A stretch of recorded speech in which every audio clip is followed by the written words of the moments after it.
Muito obrigado, Sr. Presidente, Senhoras e Senhores Deputados, Senhora Secretária.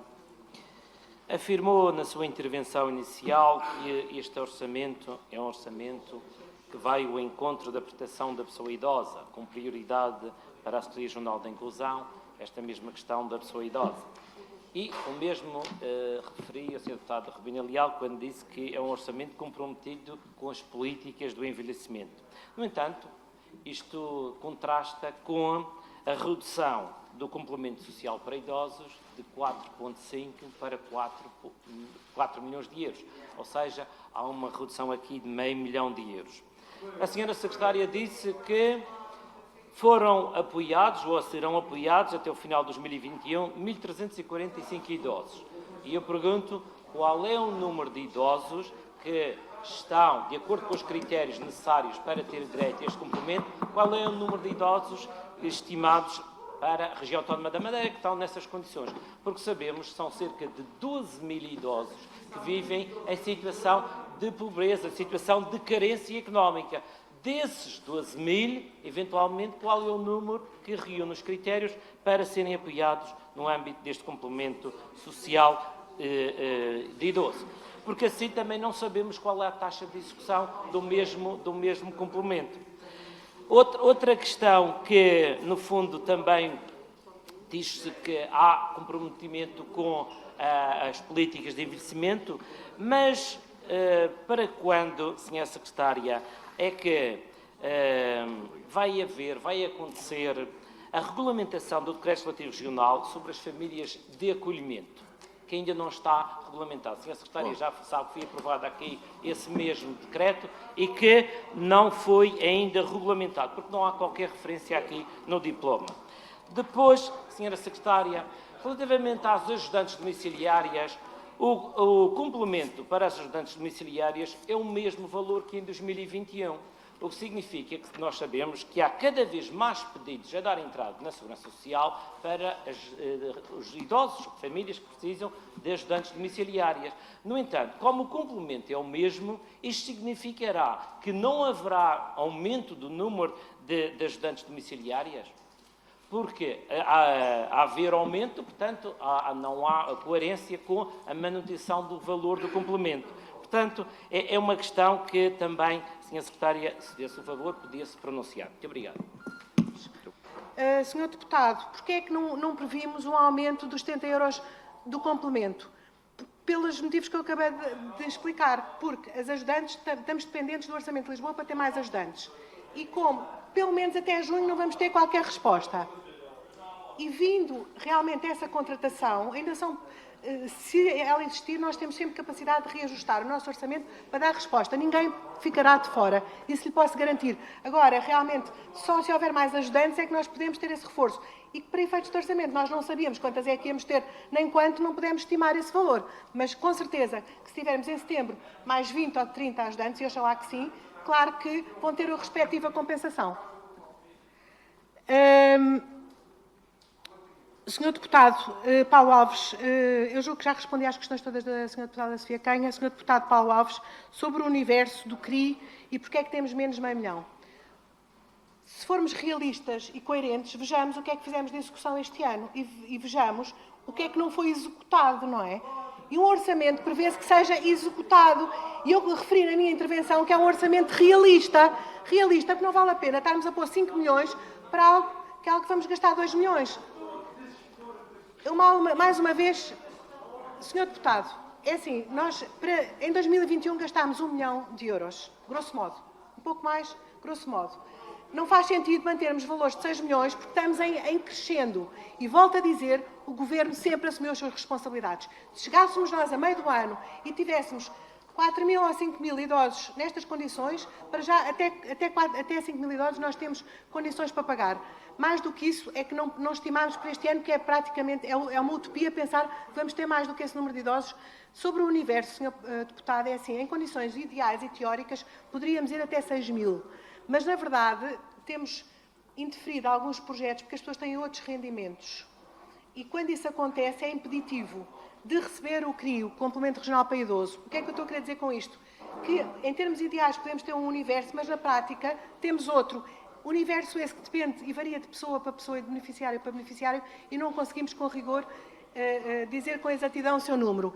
Portanto, estamos absolutamente confortáveis com esta pequena redução. É uma pequena redução e oxalá consigamos executar todo o valor que está previsto, que isso era muito bom e permitia-nos passar dos 1.345 idosos para cerca de 4.000 a 5.000 e para isso temos orçamento. Paulo, só tem 1 minuto. Muito obrigado, Sr. Presidente, Senhores e Senhores Deputados, Senhora Secretária.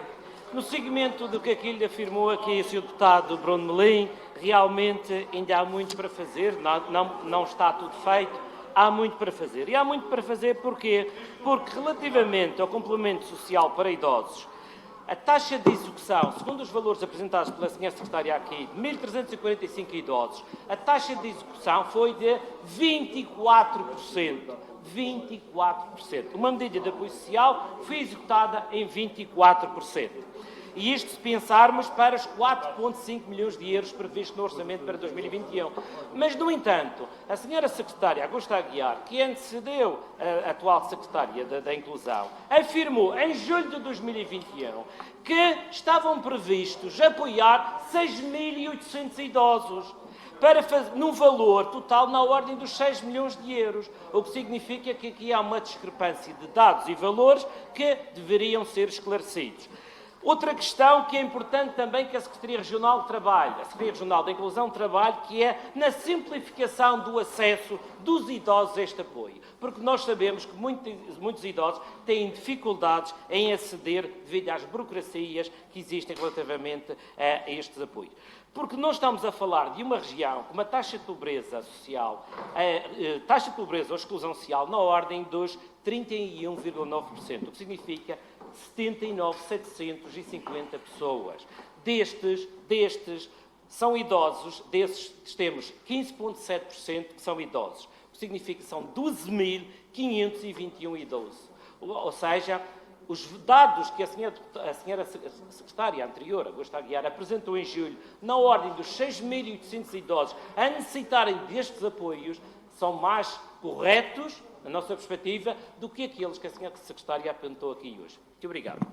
Muito obrigado, Sr. Presidente, Senhoras e Senhores Deputados, Senhora Secretária. Realmente temos que olhar para todos os indicadores. E os indicadores da taxa de pobreza e exclusão social de quase 80 mil pessoas na região e destes 12.500 idosos a viver abaixo do limiar da pobreza são indicadores que incomodam quem governa, mas também refletem as opções políticas de quem tem governado. Ou seja, as consequências da governação do PSD e agora em coligação com o CDS refletem-se nesta taxa de pobreza. Esta aqui é a realidade, isto é que são os dados. Depois, relativamente às respostas sociais, é verdade que há o complemento regional para idosos, mas também temos que reconhecer, senhores e senhores deputados, que não correu tão bem como o PSD previa, como o Governo previa, porque 1.129.000 euros dos 4,5 milhões previstos é uma taxa de execução muitíssimo baixa, o que significa que falhou. Têm que reconhecer que falhou esta medida. Falhou de tal modo que se em julho de 2021, como eu já disse, estava previsto apoiar 6.800 idosos e apoiou-se 1.145, mais uma vez, mais uma prova, mais um indicador, Sr. Deputado Jaime Filipe, mais um indicador que esta medida falhou. Tal como falhou as promessas do Governo Regional, quando, em 2019, o Governo Regional já afirmava que iria abrir um centro de noite e que iria ser gerido pela Associação Garota do Calhau. Estamos 2 anos depois e essa medida, onde é que está, Sra. Secretária? Não existe. Ou seja, mais uma vez que uma medida, uma resposta social aos idosos e àqueles que realmente precisam, falhou. Falhou mais uma medida do Governo Regional que já previa que está pronta em 2020. Final de 2021, nem visto. Nada de centros de noite. Muito obrigado. Era fundamental poder dar aqui umas palavras, até porque é uma desilusão algumas questões que foram colocadas de verdadeira demagogia relacionada com a pobreza, relacionada com afirmações da senhora deputada Elisa Seixas, que desconhece, a senhora deputada nem sequer aqui está, também. Então é assim, referiu que a estratégia LGBTI, que o Governo foi só para propaganda, que andou a dizer que ia dar umas instalações, e deu de facto. As instalações já foram cedidas, e são no Centro Cívico de Animação e Cultura Edmundo Betancourt, na Rua Latino Coelho. Só o contrato de funcionamento é que começa agora em 2022. As instalações estão identificadas e estão cedidas formalmente. Portanto, depois os senhores deputados não se importarem de transmitir à senhora doutora Elisa. E também a questão da estratégia e da pobreza. É o seguinte, o PS tem feito, e foi uma situação que fiquei estupefacta, 12 dias depois de eu ter sido nomeada, foi para a porta da minha secretaria, chamou a Comunicação Social, a falar sobre a estratégia regional. Quando os grupos parlamentares foram questionados para mandarem contributos, não mandaram nem um contributo. Zero. Mandaram zero.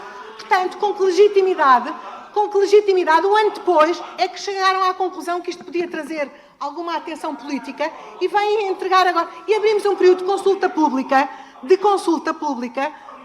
porque não era obrigação, nem sequer estava previsto. Fizemos por princípio, por transparência. Os senhores não apresentaram nenhuma proposta. Isto tem que ser dito. Foi o JPP que apresentou. Isto tem que ser dito, verdade? Pronto. Eu não estou aqui para responder às questões todas. Senhor deputado João Paulo Alves, sobre a questão da pobreza, é assim, vamos ter uma atitude séria e não é ir para a rua dizer que fizemos ou não fizemos. Vamos trabalhar em sede própria. É isso que temos aqui a fazer e o Governo Regional tem feito aqui um trabalho. Senhor deputado Iglesias,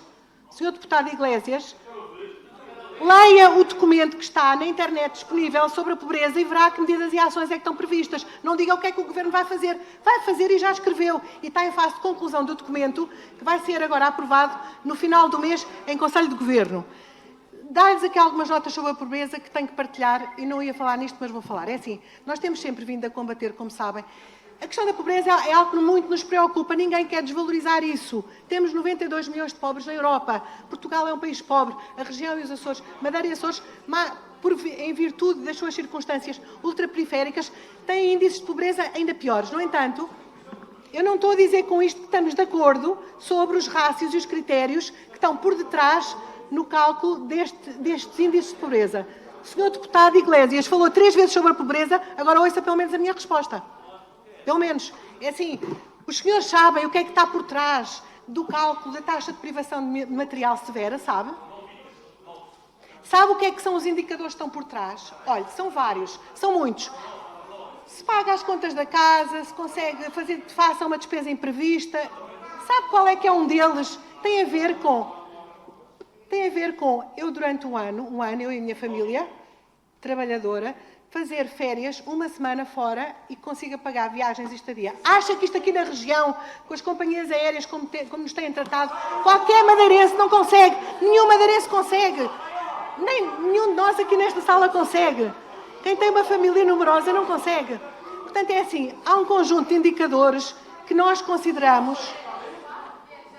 É assim, há um conjunto de indicadores e de rácios que estão por trás, mas é assim, eu não estou a desvalorizar a questão da pobreza. Nós temos um documento sério, mas o que eu sempre dissemos é que as ultraperiferias, aliás, os senhores sabem, está estudado, as ultraperiferias todas, não são só as portuguesas, de Espanha, de França, têm sempre indicadores muito mais elevados em relação ao seu continente e isso não acontece por acaso. Temos um conjunto de características que, infelizmente, levam a esses números e que deveriam ser, se calhar, no nosso entendimento, mas isso também estamos a tratar em sede própria, junto das entidades de estatística, as regiões tinham que ter um tratamento e uma análise diferente. Tinham que ter, porque há uma série de indicadores que não se aplicam à região.